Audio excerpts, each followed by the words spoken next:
Bienvenue sur ma chaîne YouTube. Donc c'est ma première vidéo, je veux me mettre à parler, donc désolé si je suis pas très à l'aise ou quoi que ce soit. J'espère que la vidéo vous plaira.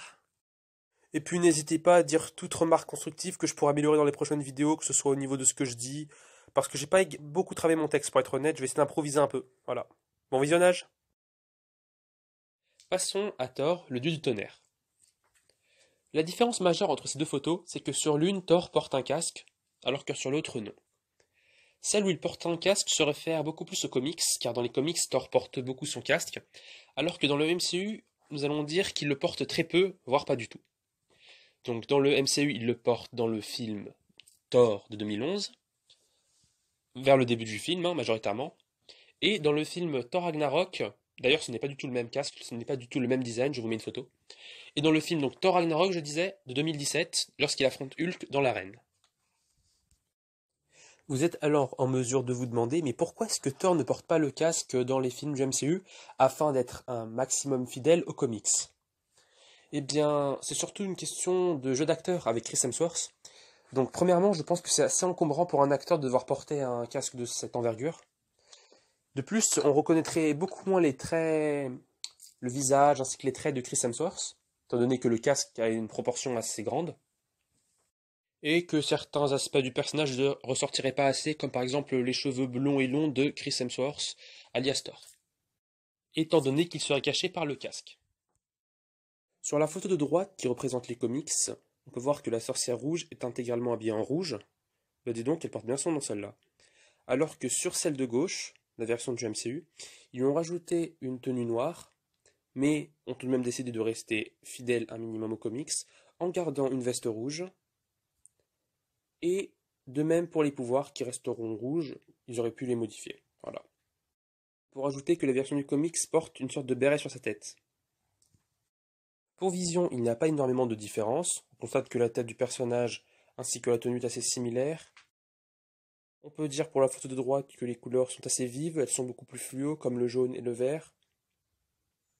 Alors que pour la version du MCU, il y a toujours un côté un peu plus sombre. On va assombrir les couleurs qui sont claires afin que ce soit moins flashy. Voilà. Par exemple, si vous regardez le Vision des comics dans la forêt, ça fait pas trop naturel alors que celui du MCU est bien plus crédible, je dirais, à cause de ses couleurs sombres. Le costume de Faucon dans les comics est de couleur rouge et blanche, en majorité. Au niveau du nez et du front, il a une sorte de masque jaune, qui dans le MCU a été remplacé par des lunettes. De plus, si on regarde bien le costume du MCU, on se rend compte que les designers ont beaucoup essayé de moderniser le costume, afin de lui donner un côté un peu plus ancré dans l'air du temps.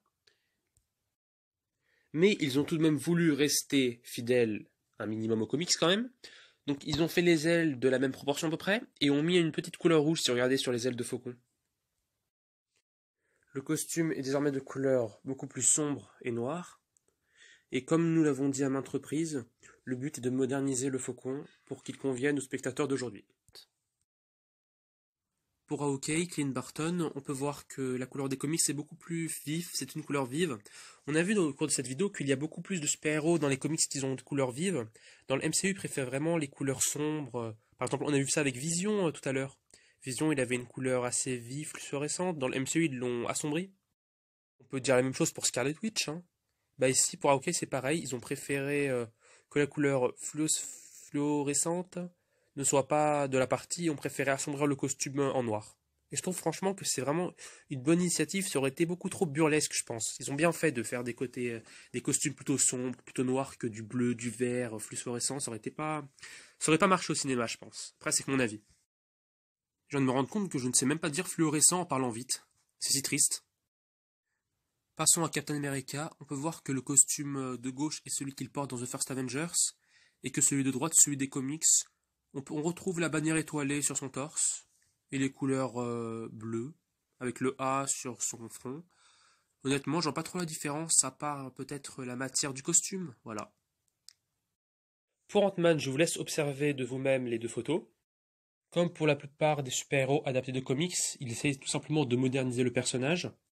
Et c'est un peu ça le but du MCU, c'est de reprendre et d'adapter des personnages de comics. On garde tout de même leurs spécificités, leurs habilités de super-héros, mais en améliorant leurs costumes, la plupart du temps c'est de manière technologique, Ici, vous me direz, c'est plus esthétique et beaucoup plus stylé, hein, mais chacun ses bails, hein. Pour en terminer avec Ant-Man, on pourrait parler donc de la référence qu'il y a dans Avengers Endgame, lorsque Tony Stark et Steve Rogers retournent en 1970. Dans cette scène, on pouvait apercevoir Hank Pym lorsqu'il était jeune, et il y avait le prototype du masque, donc celui de droite. D'ailleurs, je viens de remarquer une incohérence, c'est lorsque dans Ant-Man 2, on nous montrait le préquel, donc Hank Pym travaillant avec sa femme et leur fille attendant à la maison, eh bien, Hank Pym utilisait un costume assez similaire à celui de Scott Lang, et non de son costume des comics. Celui qu'il portait dans Ant-Man 2, donc le préquel, je vous rappelle, eh bien, il ressemble beaucoup plus à celui de gauche qu'à celui de droite, alors que dans Endgame, on nous montre qu'il avait le masque des comics. Donc, est-ce qu'il aurait deux masques? Est-ce que ce serait une incohérence? Ou est-ce que c'est juste moi qui va trop loin? Dites-moi dans les commentaires, merci. Si jamais vous avez une idée, hein, ce serait sympa. Pour Iron Man, je trouve son armure assez similaire. Elle n'a pas énormément changé, surtout en termes de design, je veux dire. Les couleurs prédominantes sont toujours le jaune et le rouge. Par contre, il y a un truc que j'aime bien dans le MCU, c'est les yeux. Je trouve qu'ils sont un peu plus grands. Parce que dans les comics, j'ai vraiment du mal avec les yeux, honnêtement. Même la bouche, regardez, celle des comics, j'aime pas trop. D'ailleurs, ils vont reprendre ce design-là pour le jeu Marvel Avengers qui sortira l'an prochain aux alentours de mai. Mais honnêtement, je préfère largement comment ils le font dans le MCU. Les yeux sont bien plus ouverts, de même que la bouche. L'armure est plus technologique. En même temps, c'est un film, c'est pas un comics. On peut comprendre cela. Toujours cette évolution technologique que je répète sans cesse depuis le début de la vidéo. Je trouve cette photo assez stylée en vrai, parce qu'ils font exactement la même pose. C'est juste opposé symétriquement. Comment je fais trop le mec en vrai.